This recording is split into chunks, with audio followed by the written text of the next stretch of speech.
samokleyuvchi ekanligi bizga juda ham yoqdi. Usta sifatida aytaman, vaqtimizni ancha tejab beryapti. Keyin qurilishda ishlatilishi ham, mabodo keyinchalik deformatsiya bo'lgan taqdirda ham o'sha profil ostida qolib ketib, to есть hech qanaqa muammo keltirib chiqarmaydi. Samokleyuvchi bo'lmagan paytimiz juda ko'p vaqtimizni olib qo'yardi. To есть bizlar mana baribir yuqorida ishlaymiz, shamolimiz bor, ko'tarib turishimiz bor bu narsani. 1 soatlar rosa boshimizni achardi va ko'proq asab qilib qolardik-da.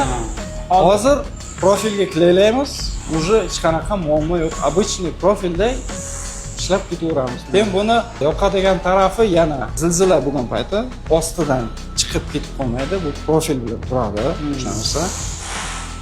Обычныйlar mana bu takroran 2-3 zilzila ko'rgandan keyin уже yaroqsiz holatga kelib qoladi. Taydan chiqib ketib qolishi mumkin, ehtimoli bor bu narsa. Bu profilni o'zi bilan turaveradi. Keyinchalik ham hech qanaqa muammo bo'lib, haqiqatan sifatli narsa-da.